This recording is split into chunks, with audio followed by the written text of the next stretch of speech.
A204 में आपका स्वागत है। पाठ्यक्रम का नाम एनालॉग इलेक्ट्रिक सर्किट है। यह है 1995 की पहली और अंतिम कक्षा है। ये क्या यह सही नहीं है? 29 दिसंबर 1995 तो हमारी अगली बैठक एक साल बाद होगी। यह मेरा नाम है SC दत्ता रॉय। मैं इस संस्थान में इलेक्ट्रिकल इंजीनियरिंग का प्रोफेसर हूँ। बुलेटिन में सूचीबद्ध के रूप में पाठ्यक्रम सामग्री। यह आइटम गुम है, इसी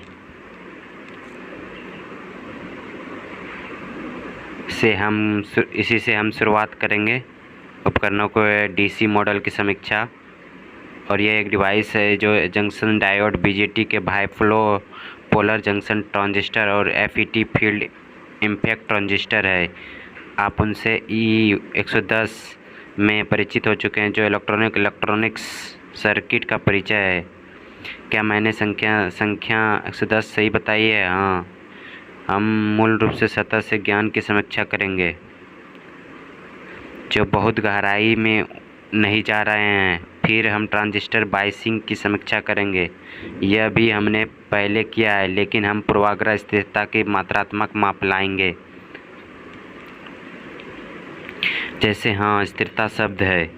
फिर हम करंट मिरर्स, उनके application, small signal amplifier design करेंगे। इसमें से थोड़ा सा हमने पहले RC कपल का फ्रीक्वेंसी रिस्पांस में किया है। हम अपने अधिक विवरण में अन्य प्रकार के एम्पलीफायरों में जाएंगे। हम पावर एम्पलीफायरों के बारे में विस्तार से चर्चा करेंगे कि फ्रीक्वेंसी रिस्पांस और वाइड ब्रॉडिंग को एक एम्पलीफायर दिया जाता है जो एक निश्चित वेवलेंथ है। हम फीडबैक एम्पलीफायर्स पर चर्चा करेंगे, जो एक विशेष आवृत्ति पर प्रतिध्वनित होते हैं, जो कि एक विशेष आवृत्ति है और उसके चारों ओर आवृत्ति एक छोटे बैंड पर प्रतिक्रिया करते हैं। ये ट्यून किए गए एम्पलीफायर है। हम थोड़ा सा जो सिग्नल जनरेटर सर्किट है, बिजली का आपूर्ति चालू होते ही एक तरफ सिग्नल उत्पन्न करते हैं। उन्हें किसी बाहरी इनपुट की आवश्यकता नहीं है। फिर हम रेक्टिफायर्स पर चर्चा करेंगे, जिनमें से कुछ अपने डायोड सर्किट किए हैं, जो अपने पहले किए हैं रेक्टिफायर, पावर सप्लाई और वोल्टेज रेगुलेटर। इन सभी सर्किटों के साथ हम BJT बाइपोलर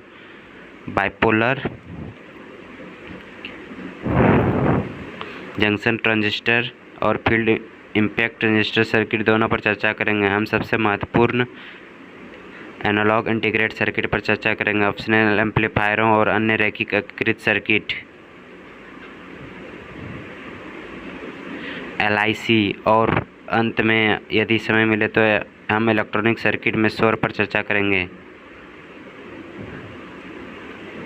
2 पाठ्य पुस्तकें बर्न्स एंड बॉन्ड है। यह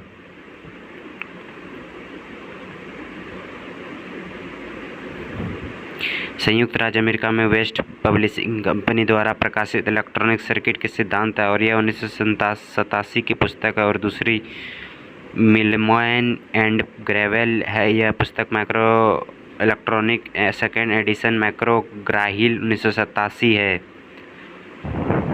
हम इस पुस्तक में की बड़ी संख्या में प्रतियां पुस्तकालय में उपलब्ध, लेकिन यह बर्न्स एंड बॉन्ड है, जो अगर कुछ हिस्सों की बुरी तरह से ज़रूरत है तो मैं आपको हैंडआउट दे सकता हूँ, उस हिस्से से जेरॉक्स कर सकता हूँ और आपको एक हैंडआउट दे सकता हूँ। लेकिन मैं आश्वस्त करना चाहता हूँ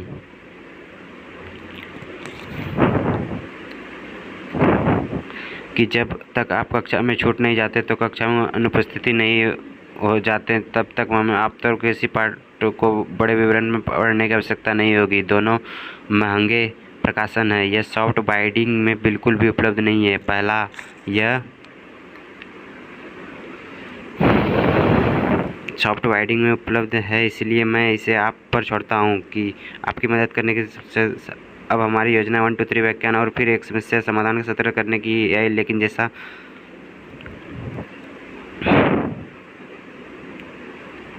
कि मैंने कहा कि हम इससे लचीले होंगे। और आज पहला व्याख्यान है, व्याख्यान 1 का, और हमारा विषय है कि मैं डायोड की DC मॉडल और BJT द्विध्रुवी जंक्शन ट्रांजिस्टर की समीक्षा है।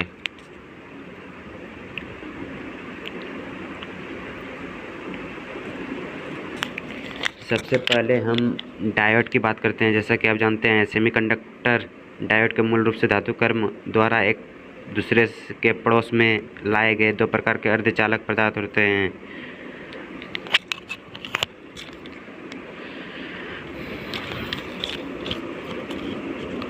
ठीक है, और एक भी प्रकार के दो छिद्रों को प्रमुखता जो सकारात्मक चार्ज वाहक है। यह एक एन प्रकार का है जो इलेक्ट्रॉन का एक प्रमुखता है जो बहुसंख्यक वाहक है।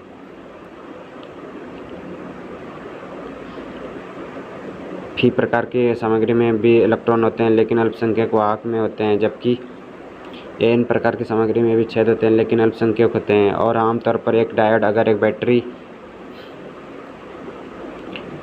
बैटरी को इस तरह से जोड़ा जाता है जिसमें पी साइड पॉजिटिव और एन साइड से नेगेटिव जुड़ा होता है तो इस फॉरवर्ड बायस्ड कहा जाता है। यह डायोड फॉरवर्ड बायस्ड है। अगर डायोड के पार वोल्टेज नहीं निरस्त होता है तो एक प्रतिरोध हो सकता है। मेरे यहाँ एक प्रतिरोध हो सकता है।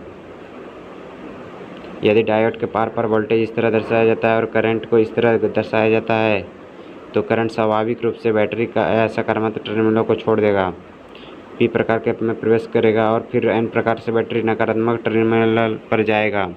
तब डायोड की आई भी विशेषता यह दर्शाती है कि एक डायोड है जिसे हम सब्सक्रिप्ट डी का उपयोग करते हैं। क्या लेखन पर सब पर्याप्त स्पष्ट है? ठीक है, भी यह दर्शाने के लिए एक डायोड है, हम कहते हैं आई डी और वी डी है। आई डी और वी डी को जोड़ने वाले गणितीय समीकरण जैसा कि आपने 11 में पढ़ा है।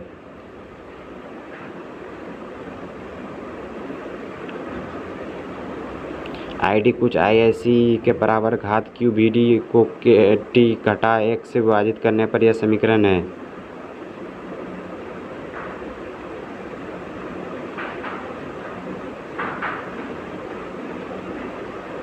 डायोड का मूल समीकरण जहाँ पूंजी S पर स्थिरांक है इसे रिवर्स संतृप्ति धारा कहा जाता है।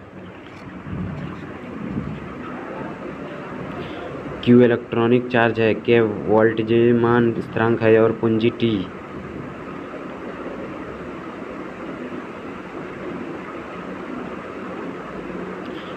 IQ इलेक्ट्रॉनिक चार्ज और K वोल्टेजमान स्थिरांक है और पूंजी T के टी द्वारा निरपेक्ष तापमान QVD है। यह प्रकृति में घातीय है और आमतौर पर कमरे के तापमान को आमतौर पर 25 डिग्री सेल्सियस के बराबर T के रूप में लिया जाता है।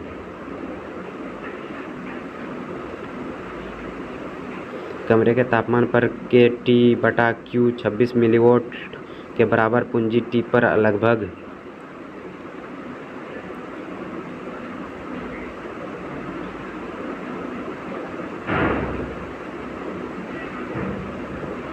25 के बराबर होता है। मुझे संबंध याद है, आई डी बराबर IC/EC शक्ति QVD और KT माइनस 1 से विभाजित किया जाता है। KT/Q लगभग 26 मिलीवोल्ट है। अब क्या यह स्पष्ट है कि KT/Q में वोल्टेज का आयाम होना चाहिए, क्योंकि घातांक की शक्ति का कोई आयाम नहीं हो सकता है, वह आयाम रहित होना चाहिए और VD वोल्ट में, इसलिए KT/Q भी वोल्ट होना चाहिए। संख्यात्मक मान 26 गुना 10 से 25 डिग्री सेल्सियस पर 0 से 3 वोल्ट 26 मिलीवाट तक है। यह पारंपरिक रूप से और सार्वभौमिक रूप से कमरे के तापमान के रूप में उपयोग किया जाता है, जिस तापमान पर सभी गणना की जाती है। 25 बहुत पवित्र आकृति है। हम बाद में देखते हैं कि गणना को सरल बनाने के लिए हम इसे 26 के बजाय ले सकते हैं, हम इसे 25 के रूप में ले सकते हैं। इसके बारे में कुछ भी पवित्र नहीं है। हमने तापमान को थोड़ा बदल दिया, हमने तापमान को थोड़ा कम कर दिया है। जीवन को सरल बनाने के लिए संख्यात्मक गणना को सरल बनाना, जिसका अर्थ है कि 1/25 के लिए VD आवश्यकता 26 से 1/26 एक बहुत आंकड़ा नहीं है, लेकिन 1/25.0.004 है। तो कभी कभी हम बहुत समय लेते हैं, अधिकांश समय नंबर 2, एस को रिवर्स संतृप्त धारा क्यों कहा जाता है? एस इसलिए क्योंकि अगर वीडी नेगेटिव है तो मान लें कि वीडी से माइनस के बराबर है। मान लीजिए कि 0.1 वोल्ट कितने वोल्ट है?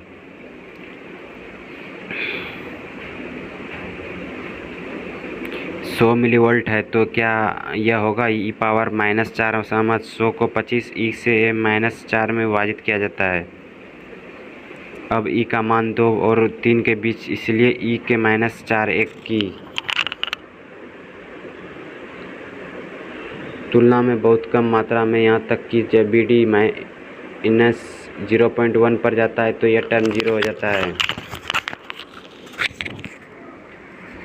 एकता के लिए यह एक छोटी मात्रा है और इसलिए करंट -S में चला जाता है। करंट और कम नहीं हो सकता क्योंकि इसका न्यूनतम तापमान 0 है।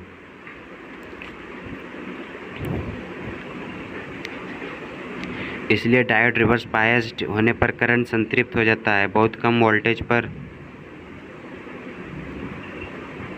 भी, एक छोटे से रिवर्स बायस पर भी डायोड करंट संतृप्त हो जाता है और इसलिए एस को रिवर्स सैचुरेशन करंट ओके से रिवाइज करता है। रिवर्स बायसिंग के तहत रिवर्स बायसिंग में एस से पावर QBD और KT-1 से विभाजित किया जाता है। तो यह ऋणात्मक है, S के लगभग बराबर है। यदि BD ऋणात्मक है तो ठीक दूसरी ओर यदि यह धनात्मक है, यदि BD धनात्मक है, मान लीजिए BD 0.1 वोल्ट है, तो आप देखते हैं कि E उससे जमा 4 एकता की तुलना में बहुत बड़ा मात्रा है। घात 481 2 से 4 तक 3 क्या है? 16 बहुत बड़ा नहीं है, लेकिन 81 16 और 81 के बीच है। इसलिए आगे के पूर्वाग्रह के तहत आप इसे ऐसी के रूप में लिख सकते हैं, जो कि आगे के पूर्वाग्रह के लिए KT द्वारा विभाजित QBD 0 से बड़ी है। बहुत नगण्य आगे का पूर्वाग्रह नहीं बल्कि पर्याप्त है। साधन देखेंगे वो VD लगभग 0.7 वोल्ट से अधिक होना चाहिए। आप 1 मिनट में देखेंगे कि ठीक है। तो आगे के पूर्वाग्रह के तहत यह संबंध है। रिवर्स पूर्वाग्रह के तहत यह लगभग स्थिर है। और अगर मैं डायोड करंट वोल्टेज विशेषताओं को प्लाट करता हूं तो VD बनाम वेल ID बनाम VD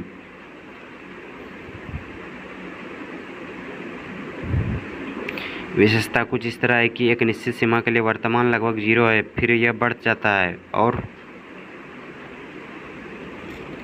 वृद्धि स्पष्ट रूप से यह घातीय ठीक होगा। यह वह क्षेत्र है जहां वर्तमान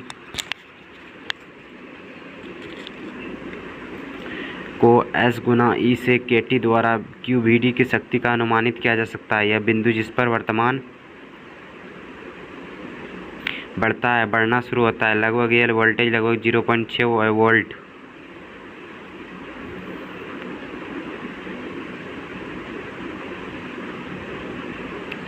लगभग 0.6 वो अभी कारण स्पष्ट होने के लिए अभी कट इन वोल्टेज लेते हैं, जो कि वोल्टेज है।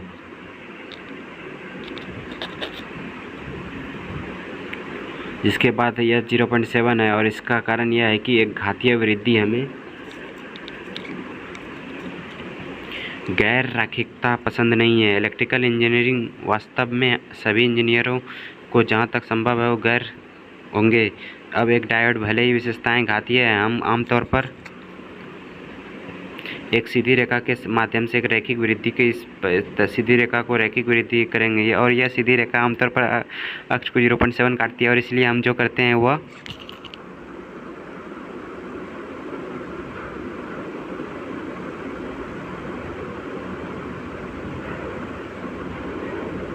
अनुसार रैखिक बनाते हैं कि हम इसे कभी सीधे रेखा के रूप में लेते हैं और फिर नीली रेखा के ऊपर जाने वाली एक सीधी रेखा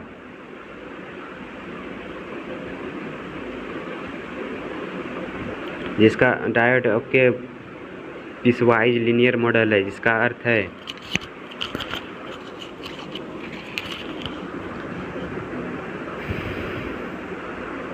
कि आगे की दिशा में जब डायोड फॉरवर्ड बायस्ड होता है तो मैं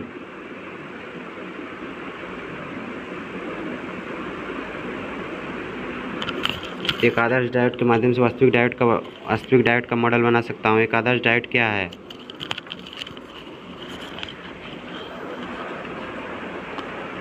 आदर्श डायोड में वोल्टेज 0 पर होने पर करंट अनंत होता है। आदर्श डायोड के लिए और आदर्श डायोड की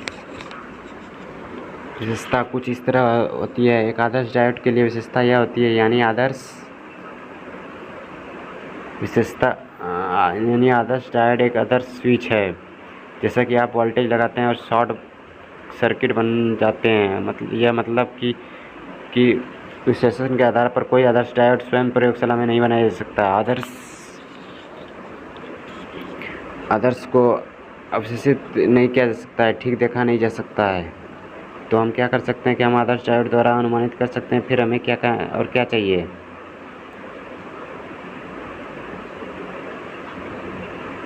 हमें एक बैटरी की आवश्यकता है, क्योंकि 0.7 पर संचालन शुरू करती है और इसलिए हम इसे 0.7 वोल्ट की बैटरी बनाएंगे और इस टुकड़े के अनुसार रैखिक विशेषता को एक प्रतिरोध द्वारा अनुमानित किया जा सकता है। अगर मैं इसका ढलान लेता हूँ जो कि dV है, जो प्रतिरोध होगा, और इस प्रतिरोध को हम और D कहेंगे जो कि dd है,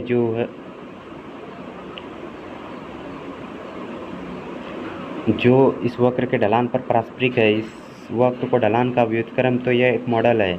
जैसा कि आप देखते हैं, यदि आप इन दो बिंदुओं के बीच वोल्टेज लागू करते हैं तो सर्किट में कोई करंट नहीं होगा जब तक कि वोल्टेज 0.7 वोल्ट से अधिक ना हो जाए, क्योंकि डायोड के कैथोड इन को प्लस 0.7 बनाए रखा जाता है। यह क्रम में 0.7 से अधिक होना चाहिए। डायोड आचरण बनाया है और यह एक आदर्श डायोड है। अब आदर्श डायोड फुल सर्किट गैर आदर्श डायोड का एक मॉडल है, क्योंकि हमने प्रतिरोध RD ठीक शामिल किया है। वास्तविक व्यवहार में यह डायोड का DC मॉडल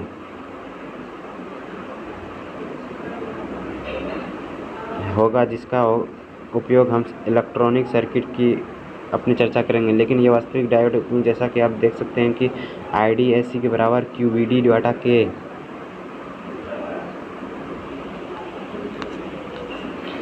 T-KT1 है। जैसा कि आप DID/DVD देख सकते हैं, ठीक है। इसका पारस्परिक VD का कार्य है क्या? यह सही नहीं है। VD का एक फलन है। अब आप वास्तविक विभेदन द्वारा दिखा सकते हैं यह KT बटा QID के बराबर है। बस आप वास्तविक विभेदन द्वारा दिखा सकते हैं, क्योंकि हम आगे की दिशा पर विचार कर रहे हैं। हमें इस शर्त का नज़रअंदाज करना होगा। फिर हम देखेंगे कि यह KT बटा QID के बराबर है, इसलिए यह लगभग 25 या 26 के बराबर है, जो कि आप लेते हैं। चलो 26 मिलीवाट विभाजित ID, ठीक है। आमतौर पर यह एक डायोड वापस आ जाता है। तो मान लें कि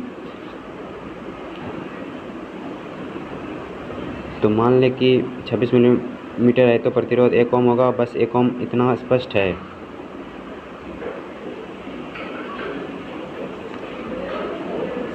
अब इस डायोड के बारे में विस्तार से चर्चा करने का कारण है कि ट्रांजिस्टर के एमिटर आधारित जंक्शन या ट्रांजिस्टर के कलेक्टर आधारित जंक्शन वे दोनों डायोड है।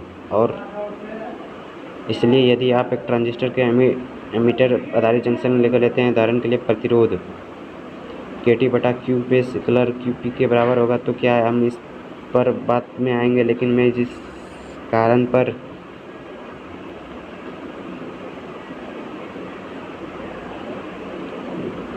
पर चर्चा कर रहा हूँ वह यह है कि जंक्शन ट्रांजिस्टर में भी यही संबंध लागू होता है। दो जंक्शन में भी जिसकी हम बात करते हैं।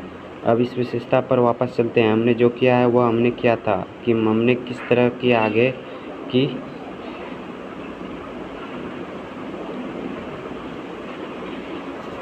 विशेषताओं को रिवर्स विशेषताओं के लिए स्वाभाविक रूप से प्लॉट किया था। जब भी ईडी को उलटते हैं तो करंट भी उलट जाएगा। उल्टा कुंड इस प्रकार है और आप जानते हैं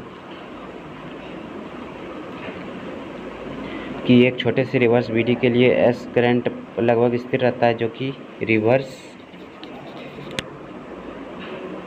सैचुरेशन करंट है। तो यह धारा इस बिंदु पर स्पष्ट है। हालांकि यह पाया जाता है कि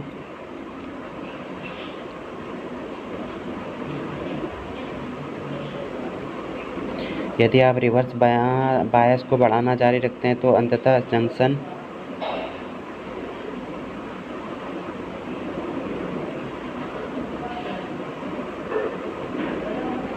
टूट जाता है, जो कि एक विशेष वोल्टेज पर होता है, जिसे हम एक विशेष रिवर्स वोल्टेज पर वीडी द्वारा निरूपित करते हैं। करंट अचानक बहुत अधिक हो जाता है और वोल्टेज नहीं बदलता है। वोल्टेज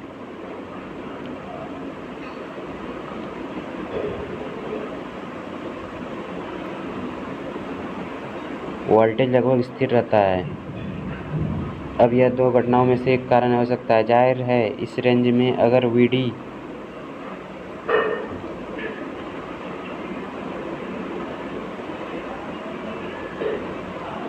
माइनस वी जेड के बराबर से कम है तो इसका यह समीकरण आई डी बराबर I S exponential Q we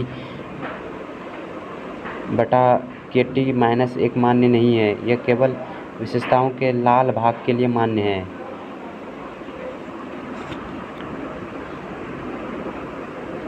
मैंने इस बढ़ा चढ़ाकर किया कि माइक्रो एम्पियर के लगभग 10 सेकंड माइक्रो एम्पियर के क्रम में एका है, जो सभी के प्रकार के है। लेकिन यदि आप विशेष वोल्टेज बीजेड रिवर्स दिशा से अधिक हो जाते हैं तो डायोड टूट जाता है। दूसरे शब्दों में करंट अपने आप को गुना करता चला जाता है। वोल्टेज में वृद्धि बिना करंट काफ़ी बढ़ जाता है, इसलिए यह लगभग एक लंबवत रेखा है।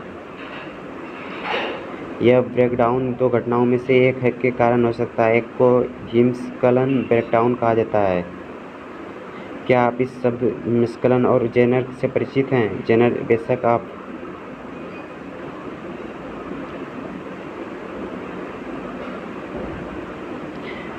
वोल्टेज रेगुलेशन के लिए जेनर डायोड कहते हैं, आपने ठीक इस्तेमाल किया होगा। दोनों के बीच का अंतर यह है कि विशेषताएं कमोबेश समान। दोनों के बीच अंतर यह है कि हिमस्खलन टूटना उच्च क्षेत्र की स्थिति को तहत होता है। उच्च विद्युत क्षेत्र की स्थिति ठीक है, और हिमस्खलन टूटने वाला कोई भी ब्रेकडाउन जो ऊपर होता है, मान लें कि 6 वोल्ट अंगूठे का एक नियम हो सकता है या 7 हो सकता है। मेरा मतलब यह है कि 8 हो सकता है, लेकिन अंगूठे का नियम लगभग आधारित है। यदि ब्रेकडाउन उच्च वोल्टेज पर होता है तो यह एक उच्च विद्युत क्षेत्र के कारण होना चाहिए। यदि आप रिवर्स वोल्टेज बढ़ाते हैं तो अंतरिक्ष अवशोषित क्षेत्र में निर्मित विद्युत क्षेत्र भी बढ़ जाता है। इससे टूटना या सुरंग अंदर बाहर हो सकती है, ताकि अधिकांश वाहक बहुत जल्दी हो सके। और करंट बढ़ने का मतलब यह है कि वर्तमान ओके और ले जाने और के लिए वाहक अधिक हो जाता है। तो हिमस्खलन टूटना एक उच्च क्षेत्र की घटना है। दूसरी ओर जेनर ब्रेकडाउन एक उच्च डोपिंग घटना है, जो कि पी और एन दोनों सामग्री है। यदि वे बहुत अधिक डोप किए गए हैं तो छोटी ऊर्जा के साथ बहुमुख वाहक भी जब एक अल्पसंख्यक में प्रवेश करता है। वाहक मान लें कि जब एक प्रकार की सामग्री के एक इलेक्ट्रॉन पी प्रकार के सामग्री में प्रवेश करता है तो यह अल्पसंख्यक वाहक का सामना करता है, जो कि पी प्रकार के क्षेत्र में इलेक्ट्रॉन है। एन प्रकार का इलेक्ट्रॉन बहुसंख्यक वाहक होता है। यदि यह पी प्रकार की सामग्री एक छोटे वेग के साथ प्रवेश करता है तो इसका सामना अन्य अल्पसंख्यक वाहक बहुसंख्यक वाहकों से होता है, जो छिद्र होते हैं और परमाणु बीजों आयनित नहीं होते हैं। यह ऊर्जा भारी मात्रा में डोप होने के कारण इससे टकराने के लिए इतने सारे कण मिलते हैं कि यह परमाणु से मुक्त इलेक्ट्रॉनों को बाहर निकालता है, जो आयनित नहीं होते हैं, और इसलिए यह टक्कर से करंट से अधिक वाहक बनाता है और इसलिए करंट बढ़ता है। यह जनरेटिंग इम्पैक्ट है। जनरेट इम्पैक्ट ठीक है। जनरेट प्रभाव आमतौर पर 6 वोल्ट से कम के लिए होता है। यदि यह ब्रेकडाउन 6 वोल्ट से कम के लिए होता है तो कमोबेश निश्चित है कि यह जेनर प्रभाव है। यदि यह उच्च मूल्यों के लिए होता है तो कमोबेश यह निश्चित है कि यह हिमस्खलन प्रभाव है। यदि आप सर्किट इंजीनियर है तो प्रभाव कुछ भी हो, यदि आपका मान हो लेकिन उनका उपयोग करना है तो आपको इस बात की परवाह है कि क्या निर्माता ने इसे हिमस्खलन डायोड का जेनर डायोड के रूप में सूचीबद्ध किया है। जैसा कि आप जानते हैं कि जेनर डायोड का उपयोग वोल्टेज नियमन में किया जाता है, यानी बाहरी सर्किट के आधार पर करंट कोई भी मान ले सकते हैं लेकिन वोल्टेज स्थिर रहता है। उदाहरण के लिए, यदि आपने मान लिया है कि इस तरह का एक सर्किट प्रतिरोधी है और फिर जेनर डायोड आमतौर पर यहाँ एक वक्र रेखा द्वारा इंगित किया जाता है। आप देखते हैं कि एक डायोड उल्टा बायस्ड राइट है, यह सकारात्मक आपूर्ति है, लेकिन डायोड उल्टा पक्षपाती है। फिर अगर यहाँ जेनर ब्रेकडाउन होता है तो वोल्टेज बीजेड होगा, चाहे बाहरी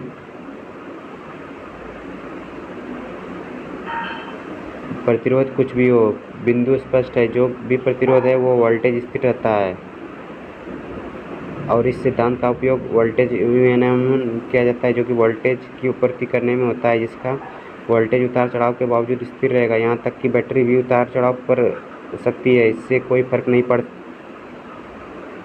यहाँ तक कि प्रतिरोध में भी उतार चढ़ाव हो सकता है लेकिन यह वोल्टेज स्थिर रहेगा। इसलिए निरंतर वोल्टेज आपूर्ति प्राप्त करने के लिए जेनर डायोड होता है। डायोड की विशेषताएं तापमान पर निर्भर होती है। ठीक है, एक डायोड के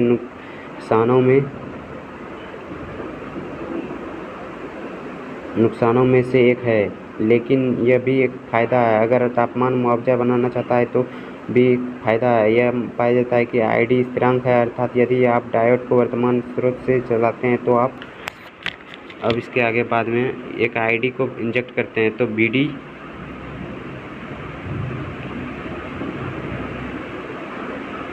तापमान के साथ 0 से 2 मिलीवाट प्रति डिग्री सेंटीग्रेड दर से बदलता है। यह आंकड़ा महत्वपूर्ण है। अब इसके आगे कल करते हैं। थैंक्स।